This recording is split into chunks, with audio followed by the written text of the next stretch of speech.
Good morning. I just wanted to take just a few minutes to talk a little bit about inevitable conclusions. I'm hoping that I can actually keep it at a few minutes instead of what I normally do, which is just kind of ramble. But inevitable conclusions has been my most successful project to date, and I'm I'm blown away by that. Because if y'all understood, like I haven't vlogged in a while, and so I haven't talked about inevitable conclusions. Like I think the last one, the last project that I really talked about was Save Me If You Can, which Save Me If You Can was the last release before this. Yeah. Save Me If You Can was the release before inevitable conclusions, and so that was the last one that I really talked about. And with that one, I talked about the process. I showed you guys my plotting board and all of that to figure that out. But with inevitable conclusions, I didn't have that. Like I didn't have that level of planning and that level of detail on paper. With inevitable conclusions, it was all in my head. When I sat down to write that story, I knew that I was looking for like a different vibe. I knew that I was looking for a different feeling with inevitable conclusions. And so going into it, I was already kind of scared. And this video is going to have spoilers in it. So if you haven't read the book yet, fair warning that I'm going to talk about spoilers. That opening scene with Cora and Tarek, where she goes to, she shows up at his door. It's late at night. She shows up at his door after she's just left a date with another man, and it ends on a very steamy note, and it picks back up on a very steamy note. We wake up with we go to bed with them, and then we wake up with them the next morning, and those scenes paint a certain picture of the relationship between Cora and Tarek that it paints a certain picture, but I don't believe that it paints necessarily an accurate picture until you know the further context later. And more than once, I've heard, wow, once seeing those first scenes compared with what we learn about them later, we learn that, that they've been friends since they were, since they were little kids. They have this incredibly deep bond with each other. That Cora has a daughter, and she has this really full career and this really rich kind of life. And I don't mean rich monetarily. I mean rich as in she has a lot going on. She's a busy woman. She's busy and she's successful, and at the same time, she's still able to knock on Tarek's door in the middle of the night and be vulnerable with him, and he's really the only person who sees much of that vulnerability. Him and Nubia, who is her best friend, they're the ones who really see the real Cora. Whereas, when she's at work, we see this kind of, I don't want to say harshness, but this kind of no nonsense, feeling of Cora.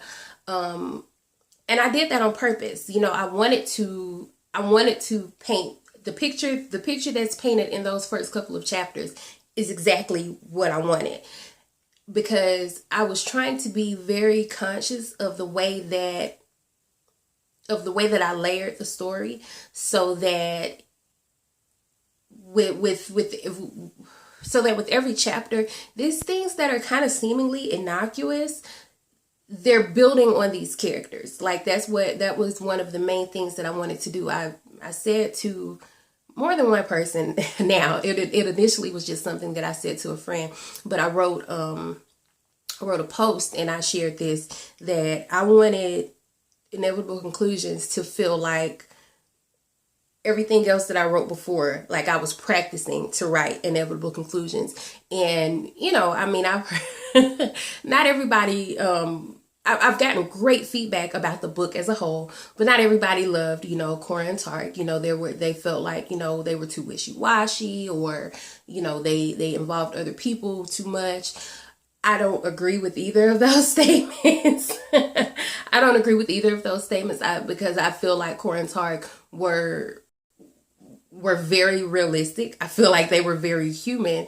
And so from that standpoint, I don't agree with either of those statements. In a perfect world, would things have been different? Obviously so, but we're not talking about perfect worlds. We're talking about fiction. And so, Cora did the things that she did and Tark did the things that he did. And I think that I was able to, or I hope that I was able to create, two people who were layered on their own, but then also once they came together, like the story wasn't just Cora and Tark. The story was Cora and Tark, and then Cora and Tark together is the vibe. Is the vibe that I was trying to create for them. But I wanted to do something that was very grown up. That was very grown up without being. I'm trying to think of how to say this. Grown up without being too serious. Like, I still wanted to make sure that I kept,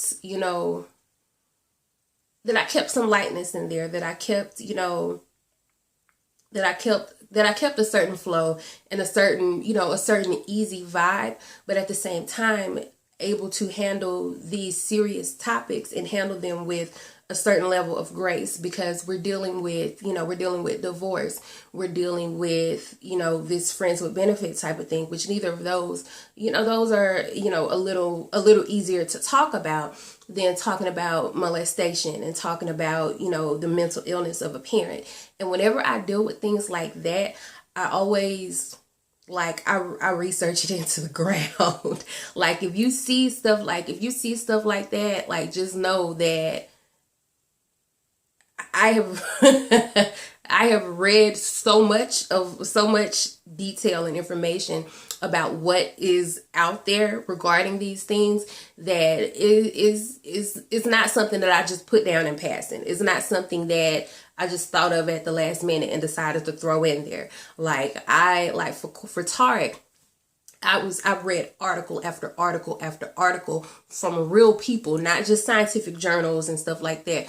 Article after article after article from real people about what it was like living with a parent who suffered from mental illness to the degree that Tarek's mother does. And I have a little bit of personal, experience in dealing with something like that, but I read and read and read and read, and I didn't just skim. Like, I cried with these people as they were talking about what it was like, about what their experience was. And I also read from the parents, point of view, what their experience was, so that I could approach it from a place that handles it respectfully, because I don't ever want, like, someone who may have been molested as a child to read this book and to read Cora's story and to read how Cora has reacted to this and read how Cora has has adapted to this and feel insulted by it. Obviously, everybody is going to like everything that you do, and but that's a whole other thing. Like with Nadia, who she has, she had the issues that she was dealing with Fallon. Fallon had fibroids. With Renata, how she handled, the rape at the hands of not Terry King, of Damian Wolf. I don't want anyone whose experience may mirror that to feel like I trivialized it. And so I'm always very, very careful when I'm doing that. And I hope that, I was able to accomplish my goal of tackling that with grace and making sure to give these people the humanity that they deserve and the respect that they deserve, while I'm using these, these serious things in a work of fiction. And speaking of humanity, I do try to make sure that earlier, kind of earlier in my career, that sounds so pretentious. Oh my God, that sounds so pretentious.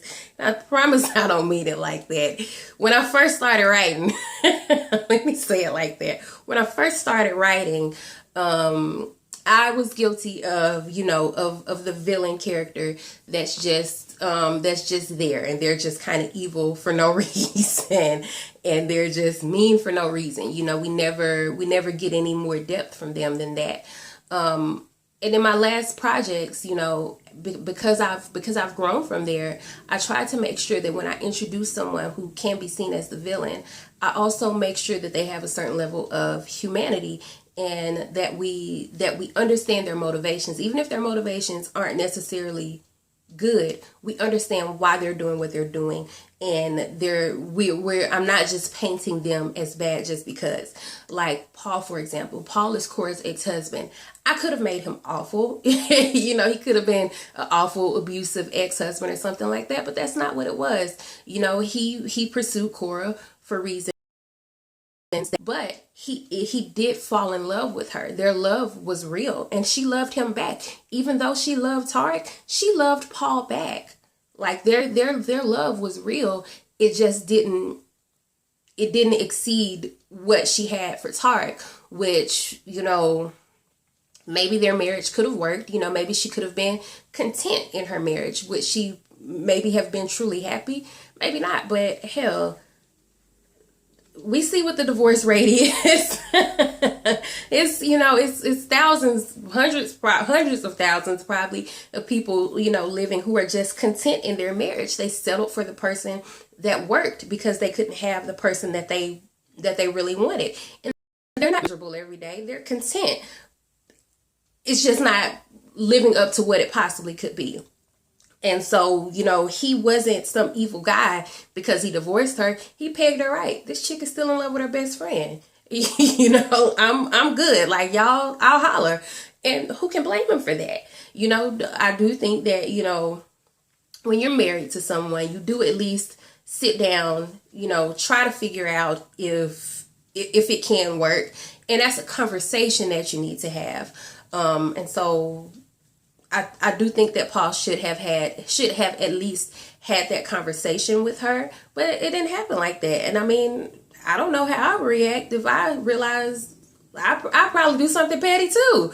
I show with divorce papers at your job. I bring them to your birthday party. Like I'll do some. We're human, we do things like that. And then with Jalissa, this is is I guess a hot button issue. People felt like Tarek should have, people felt like Tarek wasn't upfront with Jalissa, but I think that that's a little unrealistic, because how many women are still in love with Ray from next door? This dude that was doing whatever, he never did what he was supposed to do. And you're not with them, but you're dating, you're pursuing, and you're not telling every guy that you meet, hey, I'm in love with Ray from down the street. And if he ever knock on the door, he might be gonna do me wrong, but if he ever knock on the door, it's deuces for you and me. Okay? We're not doing that. Nobody does that. Nobody does that, and Tarek, he and Cora had the conversation. They decided that they were going to be just friends.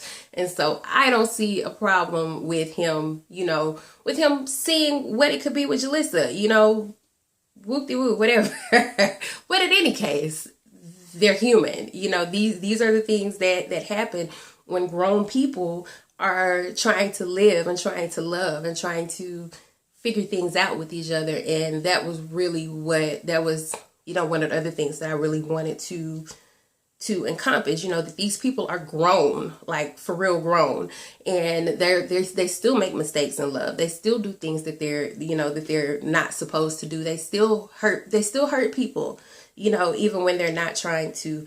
And there's still, sometimes there's still a price to pay for that. And it's just, that's the entry fee. That's what you got to feed the pot if you want to play. And so I was just really trying to do that. I'm I'm laughing because I just thought about something that my author base said to me. Basically that if I receive that the way the way that I handle criticism is that I say, okay.